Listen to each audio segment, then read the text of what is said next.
कितने हमारे मदरसे उनको तोड़ दिया गया, कितनी मस्जिदें तोड़ी जा रही हैं, कितनों पे और हमला हो रहा है और कुछ भी नहीं है।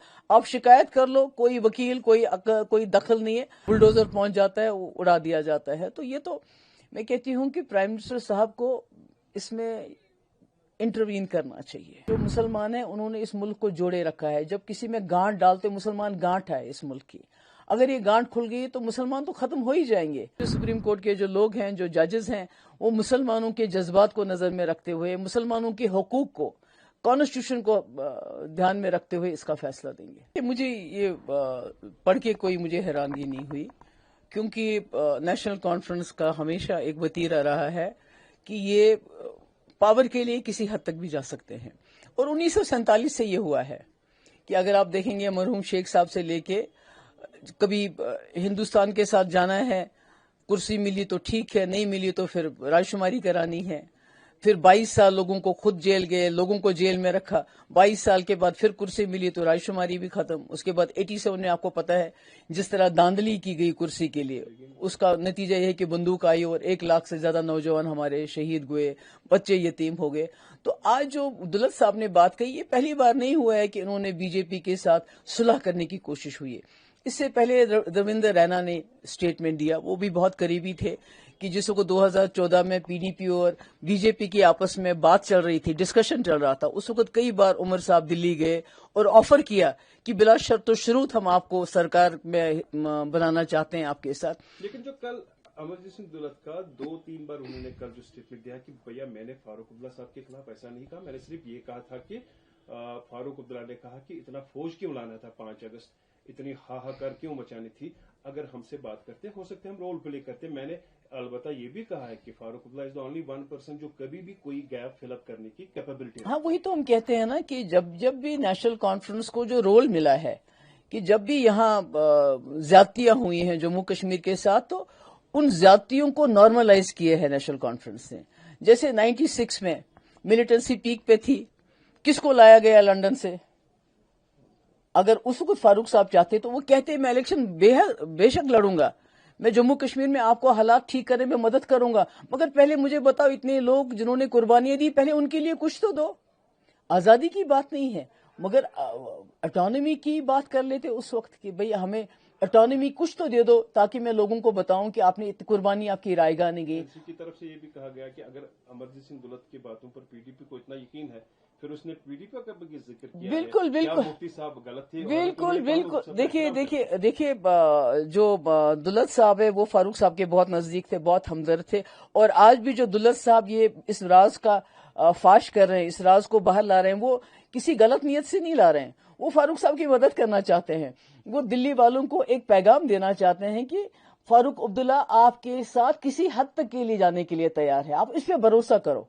तो अब बदकिस्मती से अगर दिल्ली में जो लोग हैं वो भरोसा नहीं करते हैं, शायद इसलिए नहीं करते हैं, उन्होंने नेशनल कॉन्फ्रेंस का कैरेक्टर देख लिया है, इनकी क्रेडिबिलिटी नहीं है। ये कहते हैं ये जब उनको जरूरत पड़ती है तो कश्मीरियों को धोखा देते हैं, जब जरूरत पड़ती है तो दिल्ली वालों को धोखा देते हैं। जहां तक दुलत साहब की, मुफ्ती साहब की क्रिटिसिज्म मैं मानती हूँ, बिल्कुल वो जो है दुलत साहब तो मुफ्ती साहब के ऊपर जाती हमले भी करते हैं, मुफ्ती साहब की जात के बारे में भी बहुत अनाप शनाप बोलते रहते हैं। तो वो तो कुछ भी कह सकते हैं, मगर फारूक साहब के साथ जो उनका रिश्ता है, जो उनके टर्म्स है, तो उसको तो आप नहीं दुत्कार सकते हैं। अब बदकिस्मती से जो पूरे मुल्क में वक्फ जो हमारा हुआ है, क्या उम्मीद की जा सकती है? क्योंकि वक्तन फवक्तन एक पर्टिकुलर टाइम को देखा जाता है, कोई न कोई अटैक किया जाता है। अब ये लास्ट शायद हथकंडा बचा था अमेंडमेंट की सूरत। देखिए, ये अमेंडमेंट होने के साथ साथ आपको अंदाजा नहीं है कि कितनी जगहों पे जो हमारे लोगों के जो मायते हैं उनको रोका जाता है, कहते हैं ये कब्रिस्तान इसमें नहीं आप दफन कर सकते। कितने हमारे मदरसे उनको तोड़ दिया गया, कितनी मस्जिदें तोड़ी जा रही हैं, कितनों पे और हमला हो रहा है और कुछ भी नहीं है।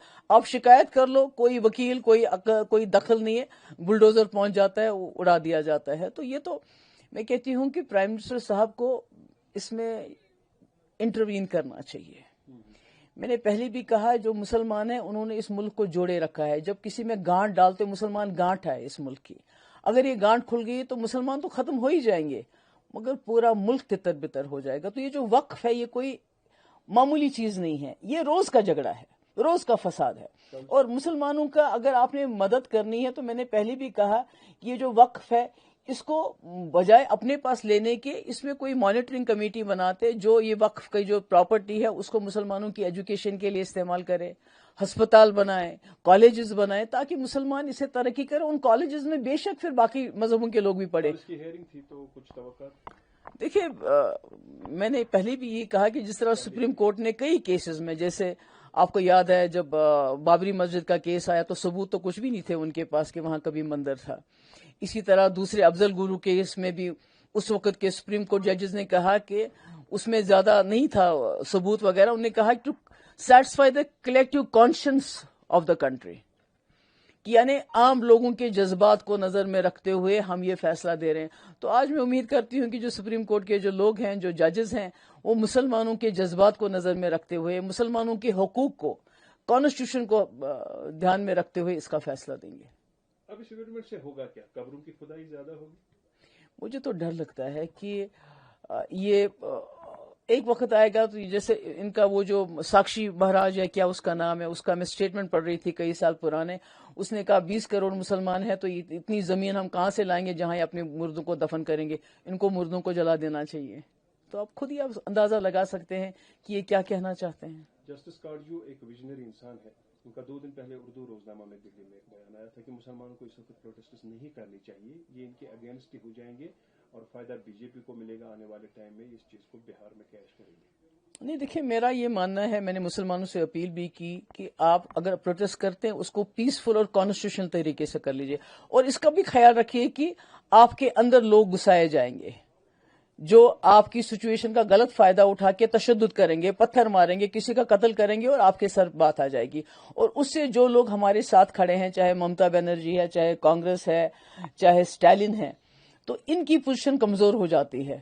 تو مجھے لگتا ہے کہ مسلمانوں کو بہت ہی زیادہ اس میں احتیاط سے کام لینا چاہیے. جہاں پروٹیسٹ کرنے کی ضرورت ہے، مجھے لگتا ہے ویسٹ بنگال میں ضرورت نہیں ہے، وہاں آلریڈی ممتا جی نے کہا کہ ہم اس کو اپلائی نہیں کریں گے. تو جہاں ان کو لگتا ہے کہ پروٹیسٹ کرنے کی ضرورت ہے، بڑا پرامن طریقے سے اور ہوشیاری سے پروٹیسٹ کریں.